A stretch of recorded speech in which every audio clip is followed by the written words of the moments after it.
Ya pertama kita mengucapkan turut berduka apa yang terjadi di Lampung itu kesedihan bagi semuanya. Kita yakinlah di antara semua aparat kita masih banyak yang jiwa merah putih. Salah satunya 3 yang gugur di Lampung itu. Tapi ini melanjutkan yang pertanyaan tadi.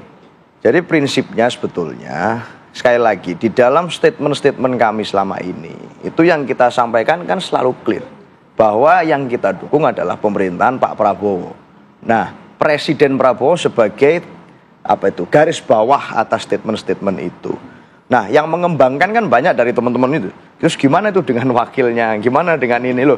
Namanya orang mendukung pemerintahan Pak Prabowo. Kan N faktornya itu ada di Pak Prabowo. Yang menentukan sikap, yang menjadi navigator, yang menjadi pilot. Visinya harus visi presiden dong. Nggak boleh yang lain-lain. Karena kalau ada lebih dari satu visi di dalam kabinet, maka jadinya matahari kembar. Dan dalam konteks itu, tidak pernah ada dalam sejarah bangsa kita, pemerintahan kita itu dipimpin oleh matahari kembar. Yang kita tahu yang dilantik adalah Pak Prabowo.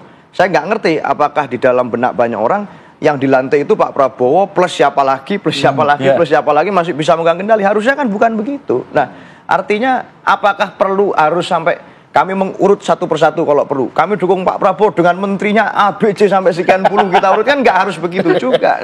Saat kita mendukung Pak Prabowo ya endingnya adalah kami berharap kebijakannya bisa terjadi dengan baik. Khawatir kalau misalnya di-mention kayak gitu-gitu ada yang baper loh. Nah, makanya artinya gini, persoalannya adalah kan boleh-boleh saja. Maksudnya misalnya nggak usah PDI Perjuangan, nggak usah kami sebagai partai. Orang lain sekalipun gitu mendukung Pak Prabowo, lalu tidak sepakat dengan Menteri A, tidak sepakat dengan Menteri B, tidak mendukung Menteri C. Kan sesuatu hal yang wajar-wajar Jadi tidak saja. menyebut wapresnya itu karena memang ya sudah otomatis sebetulnya ketika kita bilang pemerintahan Prabowo sudah otomatis dengan pembantunya begitu, dengan wakilnya. Atau memang ya tidak diakui mungkin ya. Enggak, bukan persoalan itu. Bahwa kami sedari awal, semua publik sudah menangkap dan tahu bagaimana kronologi peristiwa di Pilpres kemarin, menjelang Pilpres kemarin, pasca Pilpres kemarin, ada peristiwa demi peristiwa, termasuk peristiwa pemecatan kader-kader kami yang itu adalah hak internal dari kedaulatan partai di PDI Perjuangan. Itu akan menjadi sesuatu yang super naif bagi kami, atau bagi publik sekalipun yang melihat. Kalau lalu kemudian dukungan yang kami berikan kepada pemerintah itu, lalu kami mengglorifikasi seakan-akan ini tidak pernah ada persoalan gitu, yang secara ideologis buat kami itu sampai hari ini masih menyisakan tanda tanya. Nah, tapi terhadap Pak Prabowo sebagai sikap kami menjadi bagian dari bangsa Indonesia, kami ingin menampilkan warna kenegaraan, maka kami mendukung. Dan itu kami konsisten sebagai bagian dari kekuatan di parlemen, kami melakukan check and balance. Check and balance di parlemen. Yes, sebagai bagian dari partai yang menjadi organisasi induk bagi banyak kepala daerah pun kami arahkan untuk tetap senantiasa mengindahkan dan mengikuti apa yang menjadi visi pemerintah pusat. Itu kita lakukan. Jadi di DPR itu kan ada 13 komisi pun. Dan 13 komisi itulah yang menaungi ratusan, benar nggak sih ratusan anggota kabinet, ya kan? Coba ada satu lagi komisi yang menaungi wapres gitu ya. Mungkin check and balance terhadap wapres mungkin bisa. Mungkin bisa benar. Tapi saya ingin ke Bang Immanuel Ebenezer. Bang, merasa terbebani nggak sih Bang Immanuel? Kan Bang Immanuel ini kan ketua umum Jokowi Mania. Ya, artinya kan seorang putra dari Pak Jokowi saat ini kan sebagai wapres.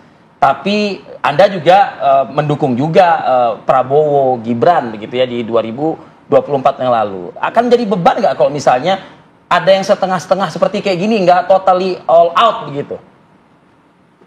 Gini, jabatan presiden wapres itu jabatan melekat ya. Itu jabatan yang jadi pilihan di demokrasi kemarin. Pertanyaan yang paling penting adalah apakah semua kader PDIP di kantor-kantornya atau di DPP PDIP ada nggak gambar Gibran? Gitu. Kan biasa ada gambar presiden wapres ya. Tanya aja ke Mas Seno. Mas Seno ada gambar Mas Gibran nggak di DPP PDIP? Itu lebih enak menjawabnya daripada kita berdebat hal penting atau tidak. Tapi yang jelas itu jabatan melekat. Saya yakin 1.000.000% bahwa posisi Mas Gibran itu adalah jabatan yang melekat. Kemudian setiap di DPP, DPD, PDIP selalu ada Mas Gibrannya, gitu. Jadi, apalagi Bu Mega kan sosok yang selama ini digaungkan sosok ibu yang sangat konstitusional ya. Dia memahami proses demokrasi itu dari sudut pandang yang sangat konstitusional. Jadi kita nggak bisa mengajarkan lagi Bu Mega tentang bagaimana ruang demokrasi, konstitusi dan sebagainya. Beliau lebih paham. Jadi kalau ditanya baper atau tidak, ya apa yang harus dibaperin? Politik itu kan rasional, nggak bisa dengan cara sudut pandang yang emosional. Jadi kalau seandainya Bu Mega tidak menyebut nama Mas Gibran, ya nggak apa-apa gitu, monggo. Tapi yang pasti Bu Mega tahu sekali bahwa ini adalah pasangan yang sangat demokrasi, lahir dari sistem yang sangat demokratik. Kemudian secara konstitusi, ketika proses pelantikan selalu ada namanya Mas Gibran. Kemudian tidak selalu disebutkan juga nggak masalah. Lantas Mas Gibran kan tidak terlalu eksistensialis orangnya, gitu, tidak butuh pengakuan, gitu. Jadi biasa aja, gitu. Bapaknya juga biasa aja. Pak Jokowi mantan presiden ke-7, dia nggak baperan, santai aja. Mau disebut monggo, nggak disebut monggo, ya wis.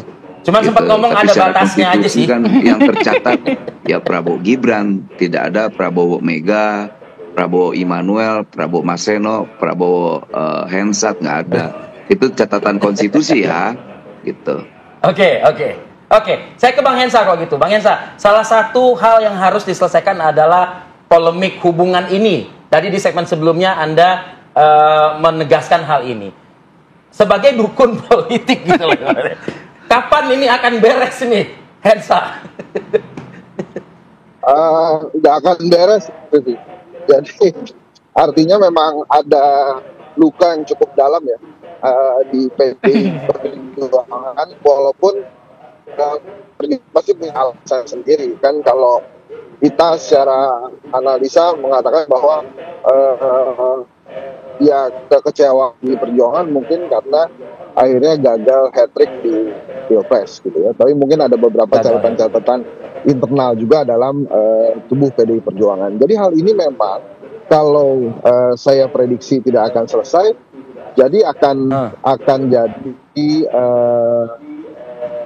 akan jadi noda sejarahnya Mas Gibran saja. Saya nggak yakin kalau tadi Bang Noel bilang Mas Gibran nggak butuh eksistensi ya. Saya malah yakin justru Mas Gibran sangat peduli dengan eksistensi dan citra-citra yang baik gitu. Karena